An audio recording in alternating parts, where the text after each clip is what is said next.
वो education minister है, उनके वजह से इतने सारे बच्चे मर गए। 23 या फिर 20 बच्चे मर गए हैं। मैं ये कहना चाहती हूँ कि धर्मेंद्र प्रधान जी और मोदी जी, मैं आपको दो चॉइस देती हूँ। मित्र अचानकपणे जन्माला आलेल्या कॉकरोच जनता पार्टीनं देशाच्या राजकारणामध्ये मोठी खळबळ उडवून दिलेली आहे। तरुणाईचा हा आवाज या सत्तेला सुद्धा उलथवून टाकेल असं देखील राजकीय जाणकारांना वाटतं।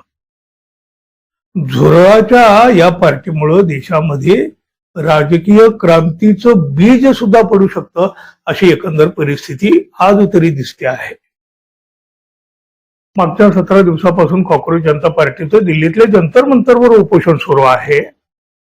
मागील 17 दिवसापासून सोनम वांगचुक जंतर मंतरवर उपोषणाला बसलेले आहेत। त्यांची प्रकृती दिवसेंदिवस ढासळत आहे, पण मोदी सरकारनं साधी दखलही घेतलेली नाही। नीट पेपर लीक प्रकरणानंतर शिक्षण मंत्री धर्मेंद्र प्रधान यांच्या राजीनाम्याच्या मागणीसाठी कॉकरोच जनता पार्टीचे अध्यक्ष अभिजित दीपके देखील आपल्या टीमसह या जंतर मंतरवर आंदोलन करीत आहेत। अभिजित दीपके यांनी सोशल मीडियावर वांगचुक यांच्या प्रकृतीची माहिती दिलेली आहे। त्यांचे स्नायू कमकुवत झालेले आहेत, ते अत्यंत वेदनादायी परिस्थितीमध्ये आहेत। अशी सगळी परिस्थिती आणि या आंदोलनामध्ये 7 वर्षाची एक चिमुकली मुलगी सहभागी झालेली आहे। ती फक्त या उपोषणामध्ये सामीलच झालेली नाही, तर तिनं पंतप्रधान मोदी आणि धर्मेंद्र प्रधान यांच्याकडे एक मागणी सुद्धा केली। याचा व्हिडिओ सध्या सोशल मीडियावर प्रचंड प्रमाणामध्ये व्हायरलही होतोय, तो मोठ्या चर्चेचाही ठरलेला आहे। बघा, इतक्या कमी वयात सुद्धा देशात सुरू असलेल्या सर्वात मोठ्या उपोषणाला या चिमुकलीनं हजेरी लावली आहे आणि सडेतोडपणे आपलं मत तिनं लोकांपुढे मांडलं।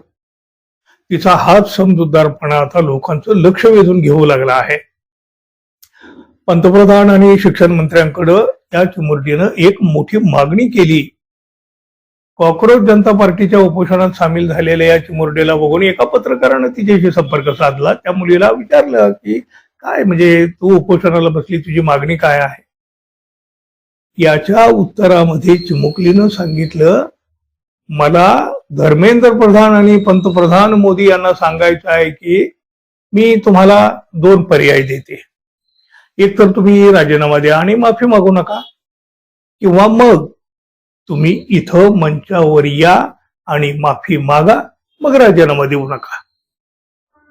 व्हायरल झालेल्या या व्हिडिओत मुलगी पुढे म्हणते, मी धर्मेंद्र प्रधान आणि नरेंद्र मोदी यांना सांगू इच्छिते की तुम्हाला जराही लाज वाटत नाही। भारताचे इतके मोठे शास्त्रज्ञ आजारी पडलेत, मागील 16 दिवसापासून ते इथं आहेत आणि खरं तर मित्रांनो, हा व्हिडिओ तुम्ही बघा, नक्कीच हक्क व्हाल। धर्मेंद्र प्रधान कौन है? वो एजुकेशन मिनिस्टर है, उनके वजह से इतने सारे बच्चे मर गए। 23 या फिर 20 बच्चे मर गए हैं। उनको थोड़ी सी भी शर्म नहीं आई। यहाँ आकर के क्या कहना चाहती हूँ? मैं ये कहना चाहती हूँ कि धर्मेंद्र प्रधान जी और मोदी जी, मैं आपको दो चॉइस देती हूँ। या तो आप इस्तीफा दे दीजिए और सॉरी मत कहिए, या तो आप सॉरी कह दीजिए, यहाँ पर आप दोनों खड़े होकर यहाँ पर स्टेज पे सॉरी कह दीजिए और इस्तीफा मत दीजिए। मोदी जी आके यहाँ सॉरी बोले आप? मोदी जी और उनके और धर्मेंद्र प्रधान जी, क्योंकि उन्होंने गलती की है कि उन्होंने पेपर लीक करवाया और यहाँ पर वो लाठी भी चलवा रहे हैं। कहाँ लाठी चल रही है? यहाँ पर, ताकि हम लोग हट जाए, वो इस्तीफा ना दे। उन्होंने पुलिस वाले को कहा कि इन लोगों को जल्दी हटाओ यहाँ से, हम नहीं देंगे इस्तीफा। ये काम करना अच्छी बात है। क्या नाम बताया तुमने? मैंने अपना नाम प्राची बताया। तो प्राची, एक बात बताओ, अभी 20 तारीख को जो प्रोटेस्ट होने वाला है उसमें भी आने वाली हो क्या आप? हाँ, मैं उसमें भी आऊंगी, मैं हर दिन आऊंगी। और तुम पढ़ाई क्या करती हो, कौन सी क्लास में? मैं 2nd क्लास में हूँ, कल मेरा एग्जाम है, फिर भी मैं आई। सोनम वांगचुक जी को जानती हो? हाँ, और मुझे एक बात कहना है मोदी जी और धर्मेंद्र प्रधान जी से, आपको 1% भी शर्म नहीं आई? इतने बड़े साइंटिस्ट, पूरे इंडिया के इतने बड़े साइंटिस्ट वहाँ पर बीमार पड़े हैं। 16 डेज से वो संसद पे, वो आपको बीमार पड़े हैं, आपको थोड़ी देर भी शर्म नहीं आई? आप एक दिन अपने घर में खुद 2 वीक तक आप भूख हड़ताल करके देखिए। अगर आप 2 वीक तक भूख हड़ताल कर लेंगे, तब हम यहाँ पर प्रोटेस्ट नहीं करेंगे। अगर आप नहीं कर पाएंगे, मतलब आपको रिजाइन देना पड़ेगा। बाप रे बाप, ये बच्ची छोटी सी है और इसको इतना सारा कुछ पता है। जाहिर सी जंतर मंतरवर सुरू असलेलं उपोषण जेवढं देशभर चर्चेला आलेलं आहे तेवढीच चर्चा या व्हिडिओची सुद्धा होऊ लागलेली आहे आणि त्याबरोबर केंद्र सरकारच्या नाकर्तेपणाची सुद्धा.